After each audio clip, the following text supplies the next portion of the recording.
வணக்கம் தோழர்களே, இது அங்கூரும் நான் முருகேசன். இந்த காணொளி தமிழர்களுக்கான காணொளி, உங்களுக்கான காணொளி. தமிழ்நாட்டினுடைய மண் வளம், மக்கள் வளம் பற்றி பேசுகிறது. சப்ஸ்கிரைப் செஞ்சு உங்களுடைய மேலான ஆதரவை கொடுங்க. ரொம்ப நன்றி. இப்போ தாவேகா மாநாட்டில் அது மாதிரி நடந்து போச்சு. அது எல்லாத்துக்குமே தெரிஞ்சு போச்சு. அது எல்லாமே தெரிஞ்ச விஷயந்தான். 41 பேர் பலியாயிட்டாங்க. மிகப்பெரிய சோகம். அதாவது இந்திய அரசியல் வரலாற்றில் இந்த மாதிரி ஒரு சோகமான ஒரு விஷயம் ஒரு அரசியல் கட்சியோட பொதுக்கூட்டத்தில் பரப்புரையில் இந்த மாதிரியான ஒரு சோகமான நிகழ்வுகள் நடந்திருக்கக்கூடாது. நடந்துருச்சு. இனிமேல் நடக்கக்கூடாது. அப்படிங்கிறதுல நம்ம ரொம்ப கவனமாக இருக்கணும். இனிமேல் ரொம்ப கவனமாக இருக்கணும். ஆட்சியாளர்களும் சரி, அந்த சம்மந்தப்பட்ட அரசியல் கட்சிகளும் சரி. இப்போ இதில் யாரை கைது செய்யணும், யாரை கைது செய்யக்கூடாதுன்னு ஆளாளுக்கு ஒன்று பேசுகிறாங்க. விஜயை கைது பண்ணணும், அவங்க பர்மிஷன் வாங்கினவங்கள ஏற்கனவே கைது பண்ணியிருக்காங்க. அது இப்போ எப்படி நாங்கள் என்ன மாதிரி கூட்டம் நடத்த போகிறோம், அது எப்படி நடத்த போகிறோம் அப்படிங்கிறதுக்காக அப்படி பர்மிஷன் சொல்லி வாங்கினாங்களா அரசுக்கிட்ட இருந்து அவங்கள அவங்கள 3 பேர்த்த கைது பண்ணியிருக்காங்க. மேற்கொண்டு இவங்க என்ன பண்ணுறாங்க, விஜயை கைது பண்ணுங்க. கேட்டாக்கா என்ன சொல்கிறாங்க, ஆந்திராவில் ஒரு ஒரு அம்மா இறந்ததுக்காக வேண்டி ஒரு தலைவரை கைது பண்ணாங்க. அதே மாதிரி இங்கேயும் கைது பண்ணுங்க. 41 உயிர் போயிருக்குல்ல, கைது பண்ணுங்க அப்படிங்கிறாங்க. அதெல்லாம் ரைட்டு தான். நீங்கள் சொன்னதெல்லாம் இந்த ஆதங்கம், போக்குவரத்து எல்லாம் பொங்குது. ஆனால் சிஎம் என்ன சொல்லிட்டாருன்னா, அன்னைக்கே ஒரு நபர் ஆணையம் அமைக்கப்பட்டிருக்கிறது. அந்த ஆணையம் அதான் அவர் சாதாரண அல்ல, உயர்நீதிமன்ற ஓய்வு பெற்ற முன்னாள் நீதிபதி. அவங்க என்ன மாதிரியான தகவல் கொடுக்குறாங்க, ரிப்போர்ட் கொடுக்குறாங்க, அதுக்கு தகுந்தா போல் நம்மளுடைய ஆக்ஷன் இருக்கும் அப்படின்னு சொல்லிட்டார். ஏற்கனவே சொல்லிட்டார்.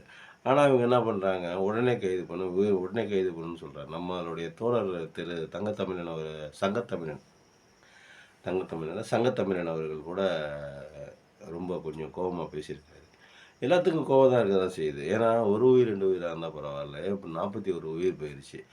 அது அரசியல் அறியாமையினால் போன உயிர். ஆனாலும் கைது பண்ணுங்கன்னா ஒரு முதல்வருக்கு தெரியாதா? அவர் சிஎம்ங்க. அவர் முதலமைச்சர், கரண்ட்டில் முதலமைச்சராக இருக்கார், சிட்டிங் முதலமைச்சர். அவர் சொன்னால் அப்படி கண்ணு காட்டினா போதும், கைது பண்ணி தூக்கிட்டு போயிடுவாங்க. அது ஒரு பெரிய விஷயம் இல்லை. ஆனால் சட்டம் என்ன சொல்லுது, ஒருத்தரை தண்டிக்கிறதுக்கு முன்னாடி ஒருத்தர் தண்டிக்கப்படுறாரு அப்படின்னா அவர் எப்படியாப்பட்டவராக இருக்கணும் அப்படின்னா, 10 குற்றவாளிகள் தப்பிச்சிக்கலாம், ஆனால் ஒரு நிரபராதி தண்டிக்கப்படக்கூடாது அப்படின்னு தான் சட்டம் சொல்லுது. 10 குற்றவாளிகள் தப்பிச்சிக்கலாம், அது ஒன்றும் பிரச்சனை இல்லை. ஆனால் ஒரு நிரபராதி தண்டிக்கப்படக்கூடாது அப்படின்னு தான் சட்டம் சொல்லுது.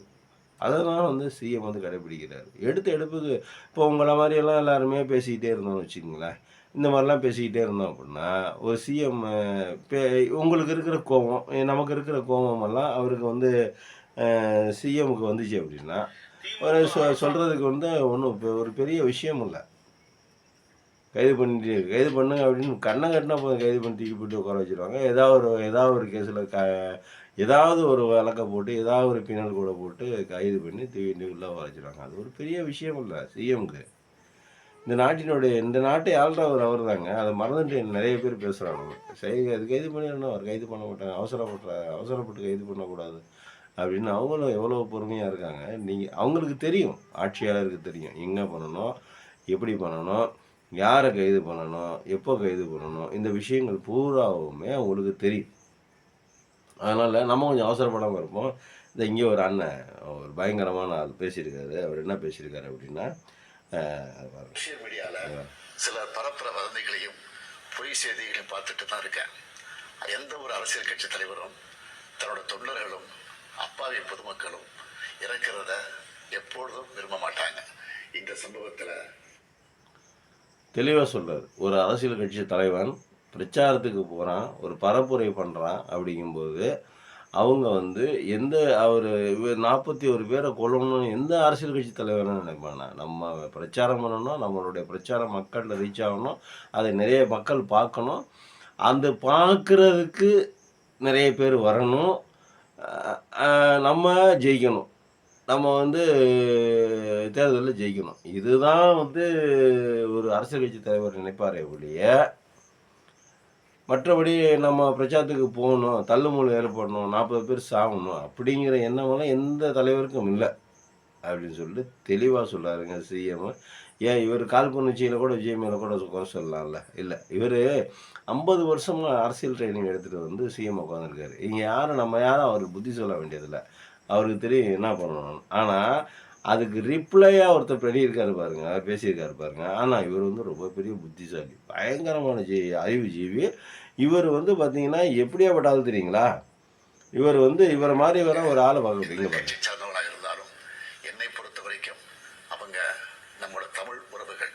முதல்வர் ஸ்டாலின் அவர்களே, கைது செய்யப்பட வேண்டியது புஷி ஆனந்த், ஆதவார்ஜுனா, நிர்மல் இது ஒரு பக்கம் இருந்தாலும் கைது செய்ய வேண்டியது உங்களுடைய அதிகாரிகளை. உங்க எஸ்பியை கைது பண்ணணும், உங்க கலெக்டரை கைது பண்ணணும். அவங்க தானே மக்களை காப்பாற்ற வேண்டிய இடத்துல இருந்து காப்பாற்ற முடியாத திமுக அரசாங்கத்தின் அதிகாரிங்க தானே.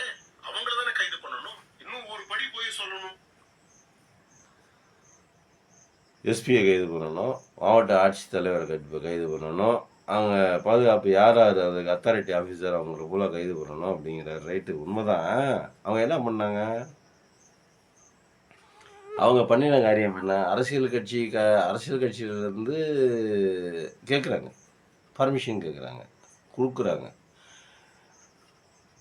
ஒரு சில கண்டிஷனோட இந்தந்த இடம் அப்படிங்கிறத குடுக்குறாங்க. ஆனா, குடுக்குறாங்க. அத்தோட அவங்க வேலை முடிஞ்சிருச்சு. பாதுகாப்பு குடுத்துருவாங்க. இப்ப விஜய்க்கு பலகட்ட பாதுகாப்பு குடுத்தோம்னா, அவர வந்து திருச்சி வரைக்கும் கூட்டு வந்திருக்காங்க. திருச்சியிலேருந்து ஃப்ளைட் ஏத்தி விட்டுருக்காங்க. இது காவல்துறை பண்ண வேலை தான். ஒருவேளை காவல்துறை எங்கேயாவது பாதுகாப்புல சொல்லி ஏதாவது சின்ன பிரச்சனை இருந்துச்சு அப்படின்னாக்கா, விஜய்க்கு இன்னும் சிக்கலாயிருக்கும். அதெல்லாம் நல்லா தெரிஞ்சுக்கிட்டு தானே நம்ம பேசணும். இப்போ கலெக்டரை கைது பண்ணணும், எஸ்பியை கைது பண்ணணும், அந்த டிஐஜியை கைது பண்ணணும், அது சம்மந்தப்பட்ட அதிகாரிகளை கைது பண்ணணும் அப்படின்னா கைது பண்ணலாம். அவர்கள் மேலே குற்றம் நிரூபணமாகும்போது கைது பண்ணலாம். எப்படி ஒரு அரசு அலுவலரை போய் உடனே போய் கைது பண்ணுவீங்க? இவர் கைது பண்ணுவாரா அவரு? இவர் கைது பண்ணுவாரா? பகல்காமில் 25 பேர் 25 பேர் 30 பேர் செத்து போயிட்டாங்களே. பகல்காமில் தாக்குதல் நடந்த உடனே பிரதமரை கைது பண்ணலாம்ல? இல்லை அந்த மாவட்ட சிஎம் அந்த மாநிலத்தோட சிஎம் ஜம்மு காஷ்மீர் சிஎம்மை கைது பண்ணலாம்ல? இல்லை இந்த மிலிட்ரி ஆஃபீஸர்ஸ் எவன் இருந்தான் எத்தனை பேர் இருந்தாங்க அத்தனை பேரையும் கைது பண்ணலாம்ல?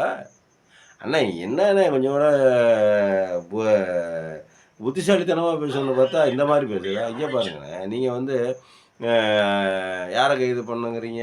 சம்மந்தப்பட்ட அதிகாரிகளை கைது பண்ணுங்கிறீங்க. ஏன் பகல்காமில் 25 பேர் செத்து போயிட்டாங்கல்ல, ஏன் அந்த இராணுவ அதிகாரியை ஏன் கைது பண்ணல? அந்த பாதுகாப்பு கொடுக்கல? ஏங்க எத்தனை பேருங்க 4-5 லட்சம் பேர் பாதுகாப்பு கொடுக்குறீங்க ஒரு மாநிலத்துக்கு. அதையும் மீறி வந்து அட்டாக் பண்ணிட்டு போயிருக்கிறான். தீவிரவாத தாக்குதல் நடந்திருக்குது. இது தள்ளுமுள்ள நடந்ததுக்கு தள்ளுமுள்ளில் 40 பேர் செத்ததுக்கு நீங்கள் இவ்வளோ கோவப்படுறீங்க. புல்வாமாவில் 40 பேர் செத்து போயிட்டாங்கல்ல இராணுவ வீரர்கள். இந்தியாவின் சொத்து அவங்க. இந்தியாவின் சொத்து. இந்தியாவை கண்ணுக்குள்ளே விளக்கணையை விட்டு காப்பாற்றக்கூடிய ஒரு கூட்டம் அது. அவர்கள் இல்லை என்றால் நம்ம நிம்மதியாக தூங்க முடியாது. பாகிஸ்தான்காரனோ சீனாக்காரனோ எல்லாரும் ஏறி மிச்சிட்டு போயிடுவோம். அப்படியாப்பட்ட பேர் 40 பேர் கைது பண்ணிட்டாங்கல்ல. எத்தனை பேர்த்த கைது பண்ணீங்க? அந்த கவர்னர் அந்த மாநில கவர்னர் ஓப்பனாகவே சொன்னாரே. அந்த மாநிலத்தின் அப்போதைக்கு ஆண்ட கவர்னர் ஓப்பனாகவே சொன்னார். நாங்கள் ஏரோப்ளேன் கேட்டோம், இவங்க கொடுக்கல. இப்போ பாஸ் பண்ண முடியாது. 40 பேர்த்த பாஸ் பண்ணுறது ரொம்ப கொஞ்சம் கடினமான வேலை. அதனால் நீங்கள் ஏரோப்ளேன் கொடுங்க அப்படின்னு சொல்லி கேட்டோம். இவங்க கொடுக்கல. இவங்க வந்து தரைவழி மார்க்கமாக கொண்டு போனாங்க. அதனால தான் அந்த இறப்பு நடந்துச்சுன்னு. ஏன் 40 பேர் கைது பண்ணாங்கல்ல? ஏன் உள்துறை அமைச்சகம் அதுக்கு பர்மிஷன் கொடுக்கல? ஏன் உள்துறை அமைச்சகத்தில் இருக்கிற உள்துறை அமைச்சரை கைது பண்ணியிருக்கலாம்ல? உங்களுடைய பெரிய ராக்கெட்டு உள்துறை அமைச்சர், பெரிய ராக்கெட் அவர், டுபாக்கூர் ராக்கெட்டு, அவர் கைது பண்ணிக்கலாம். ஏன் அவரை கைது பண்ணல? சரி, இந்த இராணுவத்துக்கு பர்மிஷன் கொடுத்த அந்த இராணுவ லெப்டினண்ட்டாக அது ஏதோ ஒரு தலைமை பதவியில் இருப்பாங்களா, அவங்களையும் கைது பண்ணல. என்னடா பேச்சு எதாவது பேசுகிறாங்கிறதுக்காக நீங்கள் வந்து ஏதோ உங்களை மாதிரி புத்திசாலித்தனமாக பேசுவீங்கன்னு பார்த்தாக்கா நீங்கள் எப்படி பேசுகிறீங்க? சரிண்ணே, அடுத்து மக்களை காப்பாற்ற வேண்டிய இடத்துல இருந்து காப்பாற்ற முடியாத திமுக அரசாங்கத்தின் அதிகாரிங்க தானே. அவங்கள தானே கைது பண்ணணும். இன்னும் ஒரு படி போய் சொல்லணும்னா அங்க இருக்கக்கூடிய அமைச்சர் அவரையும் கைது பண்ணணும். அதை விட்டுட்டு மக்களை காப்பாற்ற வேண்டிய அரசு அதிகாரிகள் காப்பாற்றலை. ஏன் எப்படி காப்பாற்றலை அப்படி? அடுத்த 10 நிமிஷத்தில் 2 தெரு தள்ளி தான் செந்தில் பாலாஜி அவர்கள் 2 தெரு தள்ளி தான் மீட்டிங் வந்திருக்காரு. அவர் சிட்டிங் அமைச்சர் இல்லை, அமைச்சர் பதவியில் இல்லை. 2 தெரு தள்ளி தான் பக்கத்தில் தான் மீட்டிங்கில் இருக்காரு. உடனே அடுத்து 10 நிமிஷத்தில் இது மாதிரி ஒருத்தர் மயங்கி விழுகிறாங்க அப்படின்னு தெரிஞ்ச உடனே வந்துட்டார் அவர். இவர் மயங்கி விழுறாங்க தெரிஞ்சவொடனே வந்துட்டார். அடுத்து டக்கு டக்கு டக்குன்னு ஃபோன் போட்டு அந்த அதிகாரிகள் போக்குவரத்து அனைவருக்கும் ஃபோன் போட்டு எல்லாத்தையும் வர சொல்லி, ஆம்புலன்ஸை வர சொல்லி, அன்பில் மகேஷ் பொய்யாமொழியை வர சொல்லி, இன்னும் மா சுப்பிரமணியன் அவர்களை வர சொல்லி, இன்னும் இருக்கக்கூடிய மொத்த அமைச்சர்களையும் வர சொல்லி, சிஎம்க்கு தகவல் சொல்லி இவ்வளோ வேலையும் பார்த்துருக்காரு. அடுத்து 10 நிமிஷத்துக்குள்ளார, அதாவது விஜய் இருக்கும்போதே மயங்கி விழுந்து இறந்து போயிருக்காங்க.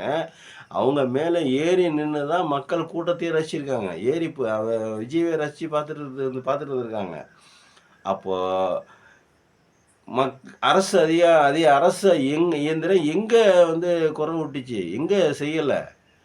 ஒரு கூட்டத்தை, தற்கொலை கூட்டத்தை, படிக்காத கூட்டத்தை, படிச்சும் பண்பில்லாத கூட்டத்தை கொண்டு வந்து அரசியல் படுத்தப்படாத ஒரு கூட்டம், அரசியலுக்கும் அவங்களுக்கும் சம்மந்தம் இல்லை அப்படிங்கிற மாதிரி ஒரு போலீஸ்கார் தட்டி கேட்குறாரு. அந்த கூட்டம் டான்ஸ் ஆடுது. ஒரு போலீஸ்கார் என்னப்பா ஒழுங்கா போங்கன்னு சொன்னால் டான்ஸ் ஆடுறாங்க, கலாய்க்கிறாங்க, ஏங்கிறாங்க, ஊங்குறாங்க, ஆகுறாங்க. ஒரு போலீஸ்கார் அவசரப்பட்டு பலார்னு அடைஞ்சிட்டாருன்னு வச்சுக்கோங்க. ஒரு பையனை அடிச்சு விட்டாருன்னு வச்சு, அடிக்க மாட்டாங்க போலீஸ்காரங்க, ஏன்னா அவங்களுக்கு தெரியும் அதோட பின்விளைவு என்னன்னு அவங்களுக்கு தெரியும். ஒரு வேளை அடிச்சிட்டாருன்னு வச்சுக்கோங்க, அதில் பின்விளைவு எப்போ இருக்குங்கிறீங்க? அப்போ எப்படி பாதுகாப்பு கொடுக்க சொல்கிறீங்க? ஏங்க தந்தி கம்பத்து மேலே ஏறி இல்லை ஏதாவது அசம்பாவிதம் நடந்துக்கூடாதுன்னு தானே அவங்க கட்சிக்காரங்களே சொல்கிறாங்க. கரெக்டாக கட் பண்ணிடுங்க, எதுவும் விபரீதம் நடந்துடும் அப்படின்னு சொல்லிட்டு தானே அவங்களே சொல்கிறாங்க. அப்போ என்ன மாதிரியான பாதுகாப்பு கொடுக்கணுங்கிறீங்க? 10,000 பேத்துக்கு பர்மிஷன் வாங்குறாங்க, 27,000 பேர் வராங்க அப்படின்னா, விஜய் வரும்போதே 10,000 பேர் 5,000 பேர் அவர் பின்னாடியே கூட்டிகிட்டு வர்றாரு அப்படின்னா, அப்போ எப்படி அவர் எப்படி அவங்களுக்கெல்லாம் பாதுகாப்பு கொடுக்கணும்? ஏன் விஜய்க்கு தெரியாதா? இந்த இடத்துல இவ்வளோ பேர் கூட்டினா இவ்வளோ பிரச்சனைகள் வரும் அப்படின்னு. ஏற்கனவே 5 பேர் செத்து போயிருக்காங்களா மாநாட்டில்? இப்படியே வரிசையாக நடந்துக்கிட்டு தானே இருக்குது. அப்புறம் ஏன் திரும்பி யோசனை இல்லாமல் போய் அரசு அதிகாரி எப்படி கைது பண்ண சொல்லுவாங்க? அதான் யார் மேலே குற்றம் இருக்கோ அவங்கள கைது பண்ணுன்னு சொல்லிட்டாரு சிஎம். நீங்கள் ஏன் பதறீங்க? அரசியல் இவர் என்ன நினைக்கிறாரு அப்படின்னு நம்ம பேசுவாங்க. எனக்கு புரியலையே. சோசியல் மீடியால வதந்திகளை பரப்பாதீங்க. பரப்புறதே உங்க ஆட்கள் தானே. பரப்புறதை யார்? திமுக. எடுத்து பாருங்க, விஜய் ஏன் லேட்டா வந்தாரு? விஜய் அங்க நடக்கும் பொழுதே அவருக்கு தெரியும், இருந்தாலும் பேசினாரு. நீங்க எங்கேயோ ஸ்டேஜ்ல இருப்பீங்க, உங்களுக்கு எப்படி தெரியும் அங்க என்ன நடக்குதுன்னு? நீங்க எங்கேயோ ஸ்டேஜில் இருப்பீங்க, எங்கே நடக்குதுன்னு எப்படி தெரியும்? ஏன் லேட்டாக வந்தார் அப்படின்னு கேட்குறது இல்லையா? அப்படின்னா ஏன் லேட்டாக வந்தது யார்? திமுக காரங்க தான் கேட்கணும். எல்லாருமே கேட்கலாமே.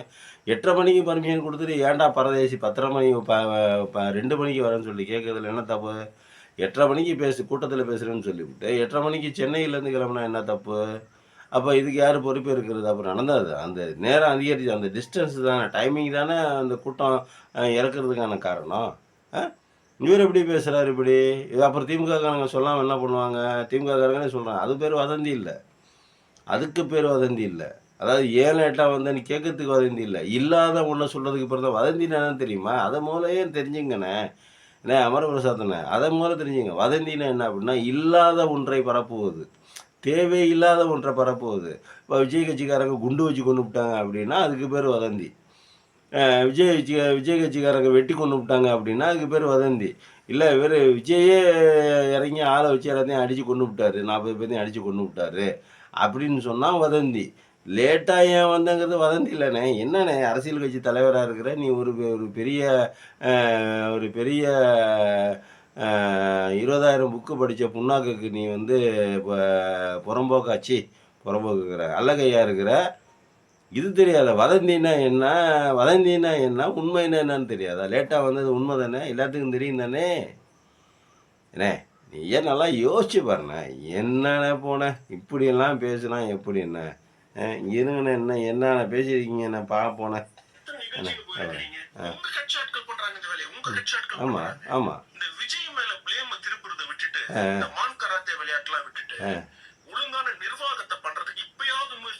ஏப்பா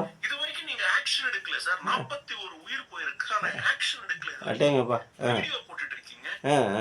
முதலமைச்சர் வேற ஒரு டேக் போட்டிருக்கீங்க. புரியல சார், என்ன மிரட்டுறீங்களா? தமிழக மக்களை பார்த்து மிரட்டுறீங்களா? யாரும் பேசக்கூடாதா? உண்மையை பேசக்கூடாதா? நாங்க பாரதிய ஜனதா கட்சி, மத்தியில் ஆளக்கூடிய கட்சி, கட்சி நல்லா பேசுவோம், உண்மையை பேசுவோம், உறக்க பேசுவோம். இந்த மிரட்டுற வேலையெல்லாம் விட்டுட்டு இப்ப நீங்க என்ன ஆக்ஷன் எடுத்திருக்கீங்க சார்? இப்ப வரைக்கும் நீங்க என்ன ஆக்ஷன் எடுத்திருக்கீங்க சொல்லுங்க. எல்லாம் போயிட்டு வந்தீங்க, உங்க மகன் வந்தாரு, துபாயில இருந்து வந்தாரு, கரூருக்கு போனாரு, திருப்பி வந்தாரு, துபாய் கிளம்பிட்டாரு. பிரைவேட் ஜெட் ஃபிளைட்ல சார், பிரைவேட் ஜெட் ஃபிளைட்ல. அதனால இதுதான் உங்களுக்கு மக்கள் மேல இருக்கக்கூடிய ஒரு அக்கறை. அதனால வீடியோ போடுறதை விட்டுட்டு இப்பயாவது ஆக்ஷன் எடுங்க. உங்க எஸ்பி மேலயும், உங்க கலெக்டர் மேலயும், அங்க இருக்கக்கூடிய ஏடிஜிபி மேல, இவங்க மேல ஆக்ஷன் எடுங்க. அதை விட்டுட்டு ஏன் மக்கள் மேலயே உங்க கோவத்தை காட்டுறீங்க? கோவப்பட வந்து உங்க மேல sir. You have become incompetent. Your government has become incompetent. English வேற. Dravida model is a zero model, is a failure model sir. நன்றி. இவங்க அப்படியே அறுத்து தள்ளிட்டாங்க. இவங்க குஜராத் மாடல்னு சொல்லி அறுத்து தள்ளிட்டாங்க பாருங்க. அடா ஏங்க இருக்கிறீங்க? ரொம்ப கொடுமையாக இருக்குது. இவங்க எப்படி தான் பச்சை பொய்யா பேசுகிறாங்கன்னு தெரில. இதில் திராவிட மாடலுக்கும் இப்போ நடந்ததுக்கும் என்னையா சம்மந்தம் இருக்குது? எதுக்கியா சம்மந்தம் இல்லாமல் பேசுகிற? எஸ்பியை கைது பண்ணணுமா, கலெக்டரை கைது பண்ணணுமா, ஏடிஜிபியை கைது பண்ணணுமா, எல்லாத்தையும் இது பண்ணலாம். முதல்ல வந்து வதந்தி பரப்பு சொன்னேன். வதந்தி எது உண்மை எதுன்னே தெரியல. நீ ஒரு ஒரு ஒரு புண்ணாக்குக்கு நீ ஒரு அல்லகையாக இருக்கிற. அதை உடனே அரசுக்கு தெரியும். நீங்கள் வந்து மத்தியில் ஆளுங்க, ஒன்றியத்தில் ஆளுங்க, உலகத்தையே ஆளுங்க, இல்லைங்க டவுசர் கிழிஞ்சிக்கிட்டு இருக்கு. அது உங்களுக்கு தெரியல. அது இருக்கட்டும். இங்கே ஸ்டேட்டில் எப்படி ஆள்றதுங்கிறது இவருக்கு தெரியும். இவர் 50 வருஷமாக ட்ரைனிங் எடுத்துகிட்டு அரசியல் கட்சி தலைவர்கிட்ட இருந்து ட்ரைனிங் எடுத்துக்கிட்டு வந்து அரசியல் நடத்திக்கிட்டு இருக்காரு. சிஎம்மாக இருக்காரு. இவருக்கு எப்படி தெரியும்? நீங்கள் புத்தி சொல்ல வேணாம். நீங்கள் உங்கள் வேலையை நீ கரெக்டாக பாருங்கள். மத்தியில் ஆள்றீங்கல்ல, அங்கே என்ன பண்ணணுமோ எப்படி பண்ணணுமோ அதை ஒழுங்காக பண்ணுங்க. விஜய் மேலே குற்றம் சொல்கிறத விட்டு விஜய் மேலே ப்ளேம் பண்ணுறீங்க, விஜய் மேலே திருப்புறீங்க. அப்படின்னா விஜய் இப்போ லேட்டாக வரலையா? ஏன் விஜயை காப்பாற்ற துடிக்கிறீங்க? ஏன்னா விஜய் நீங்கள் அனுப்பிச்ச ஆள் தானே, அதனால தானே துடிக்கிறீங்க. அப்படி தானே? விஜய் நீங்கள் அனுப்பிச்ச ஆள் தானே? உண்மையை சொல்லுங்கள் பிரசாத் தானே, உங்கள் ஆள் தானே? நன்றி, வணக்கம்.